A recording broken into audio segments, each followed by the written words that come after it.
नमस्कार सांग मैंने आज पुणी हेबार थिला घरे भोजी सकाळू टिके एबीसी जूस पी जाई पहुंचिलु माछ मार्केट रे माछ किणी आनी सेतिरे हळदी गुंड लंका गुंड दही सोरिष तेल लुण पकी किछि समय छाडिला परे गरम तेल रे छाणी देथिली माछ भाजी रखी देथिली जेहेतु राति रे हबो माछ बेसर एटा थिला स्पेशल मौसांकर डिमांड संध्या बेलकू मिश्र बाबू आनी आसिले चिकेन जोथिरे दही हळदी गुंड लंका गुंड जीरा गुंड सोरिष तेल देई मैरिनेट करी घंटाडे छाडी देथिली चिकेन पोड़ा करबा पई मिश्र बाबू लागि पड़िथिले बारबिक्यू ग्रिल सजाडिबारे आ मु एपटे भात बसई माछ बेसर पई सोरिष बटा देई आलू को कसी देइथिली मसला कसीला परे गरम पानी देई आंबुल पकेई देइथिली झोल फुटी आसिला परे भजा माछ गुडी को पकेई प्रस्तुत करी देइथिली माछ बेसर सेई भितरे चिकेन मैरिनेट हे जाइथिला सेथिरे लेंबू आ लुण पकेई कंटारे लगे देइथिली तापरे बारबिक्यू ग्रिल रे पोड़ा जाइथिला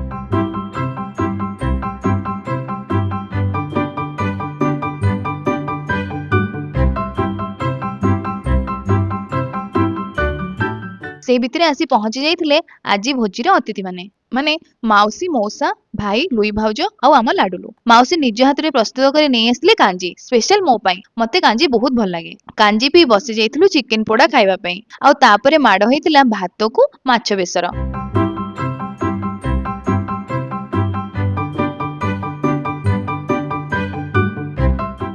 जेहेतु खाइबाटा हेवी ही जाइतिला मिश्र बाबू बनै देथिले मोइतो ताकू पी मौसा मौसी नेइथिले विदाय सांग माने आजिर भिडियोटी केमति लागिला कमेंट मध्ये निश्चय जणेबे आ सब्सक्राइब कर देबे हो रहिली नमस्कार।